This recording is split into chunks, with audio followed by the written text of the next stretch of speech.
Baik, salam sejahtera buat kita semua. Terima kasih buat kehadiran saudara.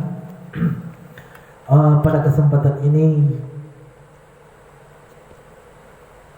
kita akan mau dengar firman Tuhan sebelum kita menaikkan doa-doa kita kepada Tuhan.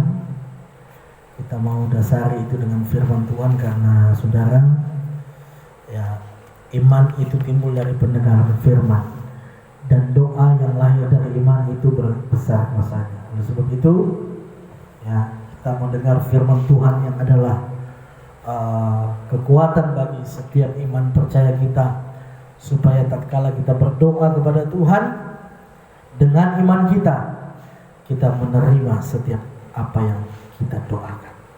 Puji Tuhan, pada kesempatan ini saya ingin berbicara tentang bagaimana kita mengalami kemerdekaan yang sejati di dalam Kristus. Apa saudara? Kemerdekaan sejati di dalam Kristus. Ya, di luar Kristus tidak ada kemerdekaan yang sejati. Amin. Hanya di dalam Kristus, hanya di dalam iman kepada Kristus ada kemerdekaan yang sejati. Haleluya. Sejati artinya kemerdekaan yang sesungguhnya. Ya, banyak ya pribadi banyak yang menawarkan kemerdekaan, banyak agama yang menawarkan kemerdekaan, tetapi itu bukan sejatinya, ya, bukan sesungguhnya. Tapi Kristus, ya, memberikan sebuah kepastian akan kemerdekaan itu. Amin. Haleluya. Kita membuka di dalam Yohanes pasal yang ke-8. Ya. Yohanes pasal 8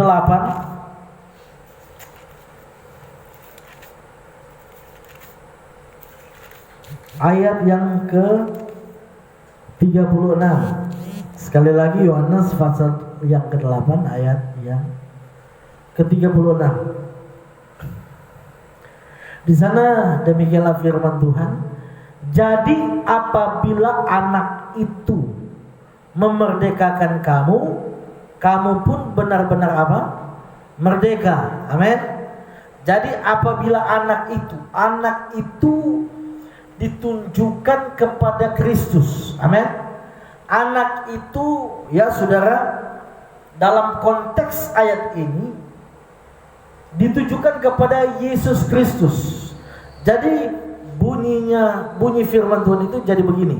Jadi apabila Yesus Kristus memerdekakan kamu, kamu pun benar-benar apa?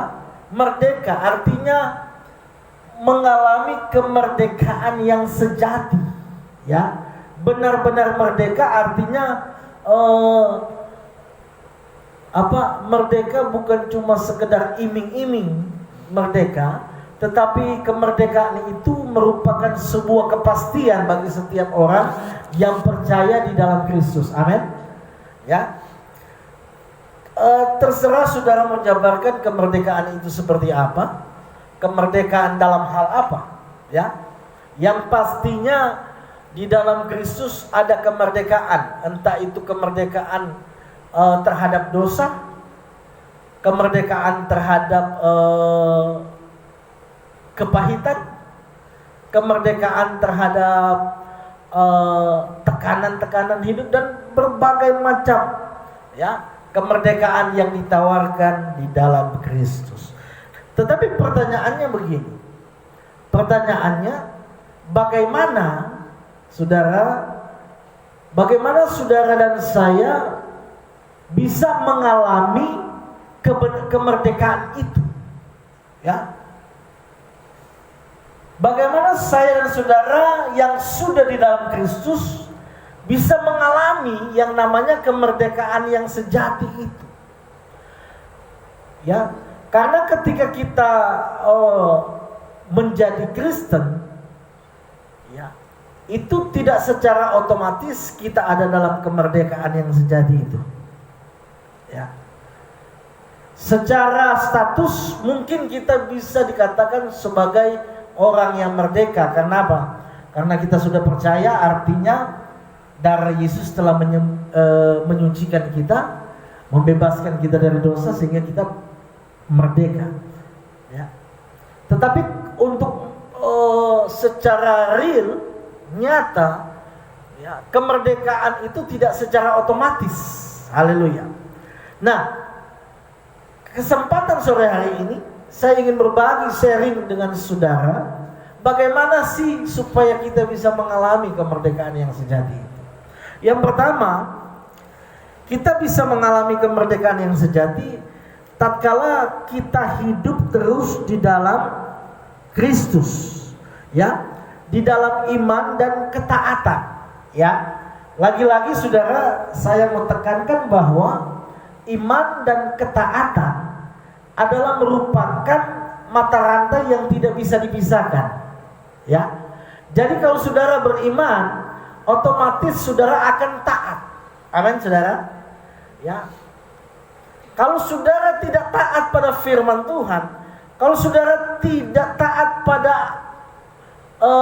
perintah Tuhan, pada kehendak Tuhan, maka di situ kita bisa melihat bahwa saudara tidak beriman. Ya. Jadi iman itu bisa diwujud nyatakan lewat ketaatan, kepatuhan kita, ketundukan kita kepada firman dan kehendak Allah. Amin. Sehingga iman ini yang kita peroleh adalah iman yang aktif, bukan yang pasif. Ya. Banyak orang percaya hanya beriman secara pasif. Artinya dia percaya kepada Tuhan, tetapi dia tidak taat, bahkan masih melakukan hal-hal yang Tuhan tidak kehendaki. Jadi bagaimana kita bisa mengalami kemerdekaan yang sejati kalau kita hanya menamakan diri Kristen, ya, kita hanya percaya saja kepada Yesus tetapi tidak mau taat, ya. Jadi iman dan ketaatan kitalah yang membuat kita akan mengalami kemerdekaan yang sejati di dalam Kristus. Tanpa iman dan ketaatan, ya, saudara tidak akan pernah mengalami yang namanya kemerdekaan itu yang telah disediakan bagi setiap orang yang percaya kepada Tuhan. Ya. Jadi tidak heran Bapak Ibu, ya, kalau kita melihat ada orang percaya, ya, aktif di gereja tetapi masih nipu kiri kanan, ya, masih menipu, ya, masih berdusta, masih berzina, masih melakukan yang jahat, ya, tidak heran. Kenapa? Karena mereka tidak mengalami kemerdekaan yang sejati. Mereka hanya ibadah, mereka hanya menjadi Kristen, ya, cuma sekedar percaya, tetapi tidak mau taat pada firman, ya. Iman dan ketaatan kita akan menentukan bagaimana saudara akan mengalami kemerdekaan itu atau tidak.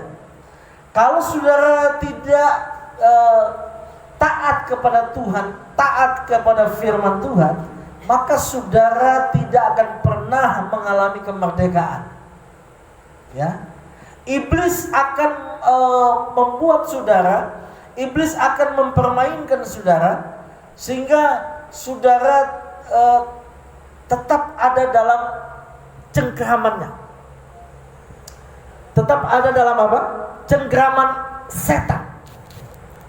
Sehingga kita diperbudak oleh setan, kita diperbudak oleh hawa nafsu, kita diperbudak oleh dosa, ya. Karena apa? Karena kita tidak mau beriman dan taat kepada firman dan kehendak Tuhan. Kita tidak mengalami kemerdekaan yang sejati itu. Ya.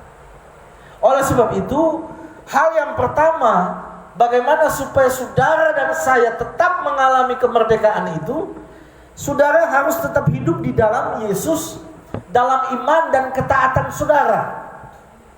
Ya, jadi ketika saudara beribadah, saudara berdoa, saudara melakukan kebaikan, dasarnya karena firman Tuhan yang menyuruh itu.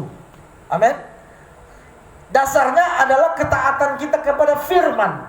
Contoh, ya, hal yang kecil, mengembalikan perpuluhan milik Tuhan. Itu adalah perintah Tuhan. Ya, Tuhan melihat ketaatan kita dalam hal kecil. Ya, sedangkan 10% aja banyak yang komplain, banyak yang diperdebatkan. Katanya begini-begini. Gimana kalau Tuhan minta 100%? Haleluya. Jadi saudara, ketaatan kita yang dilihat. Ya, ketaatan kita yang dilihat di sini. Ya. Kita akan mengalami kemerdekaan kalau kita beriman dan taat pada perintah Tuhan. Yang kedua, bagaimana kita bisa mengalami kemerdekaan yang sejati itu? Yang kedua adalah kita bisa mengalami kemerdekaan yang sejati tatkala kita hidup benar di hadapan Tuhan. Yohanes 8 ayat 32. Hidup dalam kebenaran akan memerdekakan kita. Ya. Yohanes 8 ayat 32 di sana dikatakan, dan kamu akan mengetahui kebenaran, dan kebenaran itu akan memerdekakan kamu. Jadi bagaimana kita bisa mengalami kemerdekaan yang sejati kalau kita tidak hidup dalam kebenaran? Ya. Dan tidak ada kebenaran di dalam dunia ini selain firman Tuhan. Amin.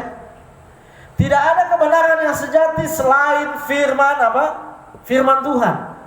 Otomatis kalau kita hidup dengan firman, maka kita akan mengalami kemerdekaan yang sejati itu. Kalau kita hidup terus dengan firman, maka kita akan mengalami terobosan-terobosan dalam hidup kita. Kita akan mengalami pemulihan demi pemulihan dalam kehidupan kita. Kita akan merdeka yang sesungguhnya kita akan alami. Kemerdekaan yang hakiki kita akan alami. Karena di luar itu, saudara, di luar kebenaran tidak ada kemerdekaan. Haleluya.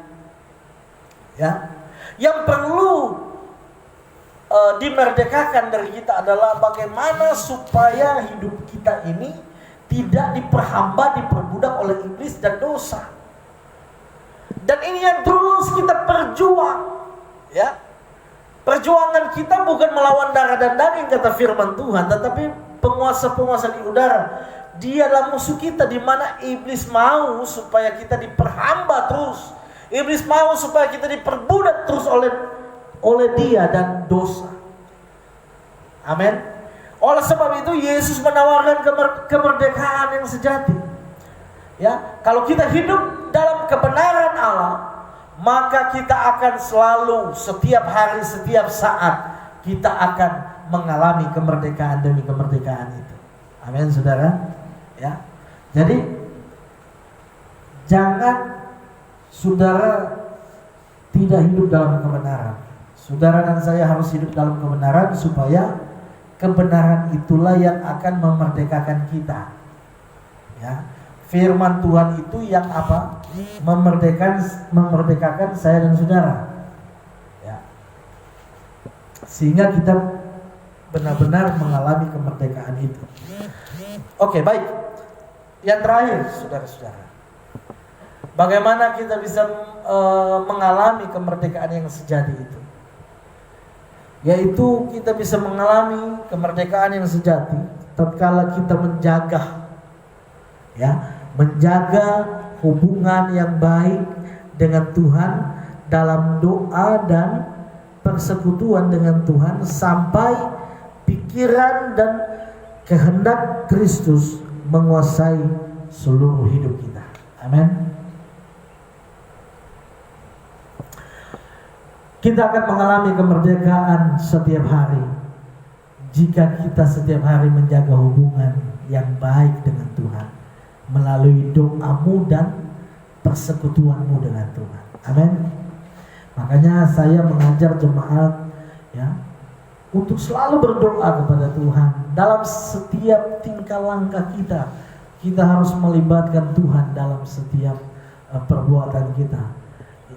Makanya sebelum memulai kegiatan kita harus dahulu dengan doa dan doa. Ya. Kalau perlu doa dan puasa. ya. Doa dan puasa. Kita menjaga persekutuan yang baik, yang intim dengan Tuhan. Kalau kita menjaga hubungan yang baik dengan Tuhan, maka kemerdekaan kita akan alami setiap hari. Amin. Kemerdekaan yang sejati kita akan alami terus menerus. Tatkala relasi kita dengan Tuhan, ya, tetap terkoneksi, ya, tetap terhubung, ya. Makanya sangat disayangkan kalau kita orang yang percaya, ya, tidak menjaga hubungan yang baik dengan Tuhan, lebih mementingkan kepentingan dirinya, ya. Biar ada ibadah, dia lebih memilih kepentingan dirinya. Dia tidak ibadah, ya. Itu tidak menjaga hubungan yang baik. Orang yang menjaga hubungan yang baik dengan Tuhan, dia akan meninggalkan segala kepentingannya dan dia akan datang kepada Tuhan. Dan orang yang mendahului Tuhan, Tuhan akan bilang apa? Orang yang mengutamakan Tuhan, Tuhan akan berkati dengan kelimpahan. Haleluya. Oleh sebab itu, jemaat Tuhan harus utamakan Tuhan dalam segala hal, ya. Karena kalau kita menjaga hubungan yang baik dengan Tuhan, maka kita akan mengalami kemerdekaan. Kalau kita tidak menjaga hubungan yang baik dengan Tuhan, kita tetap diperhamba oleh setan, kita diperbudak oleh dosa, dan kita mudah untuk dikendalikan oleh setan, mudah untuk dipermainkan oleh setan, ya. Oleh sebab itu, jaga hubunganmu dengan Tuhan, ya. Alkitab bilang orang yang dekat kepada Allah, ya, mendekatlah kepada Allah, ya, dan lawanlah apa? Setan, maka dia akan lari daripadamu, ya. Jadi kenapa kita harus mendekat kepada Tuhan baru setan lari, ya? Artinya kalau kita sedang ada hubungan yang baik, yang dekat, yang melekat dengan Tuhan, maka setan tidak akan bisa mempermainkan kita. Setan tidak akan bisa memperbudak kita. Karena apa? Karena kita dekat dengan Allah. Nah, kalau kita sedang membangun jarak dengan Tuhan, kita sudah membangun jarak dengan Tuhan, kita sudah tidak menjaga hubungan yang baik dengan Tuhan dan persekutuan yang baik, yang indah dengan Tuhan, maka disitulah celah bagi setan. Di situ adalah ruang bagi setan untuk dapat masuk dan memperbudak saudara, sehingga saudara tidak mengalami kemerdekaan itu di dalam Yesus. Oleh sebab itu, sebagai hamba Tuhan, saya mengingatkan kepada jemaat Tuhan, mari, ya, tetap hidup dalam Yesus, dalam iman dan ketaatanmu kepada Tuhan. Hidup benar di hadapan Tuhan dalam kebenaran itu yang akan memerdekakan saya dan saudara. Dan jaga baik hubungan kita dengan Tuhan, ya. Jaga baik hubungan kita dengan Tuhan lewat apa? Lewat doa dan persekutuan kita dengan Tuhan, ya. Karena Tuhan bilang apa? Ingatlah bahwa persekutuanmu dengan Tuhan, jeripayamu tidak akan sia-sia. Haleluya. Puji Tuhan. Yesus memberkati.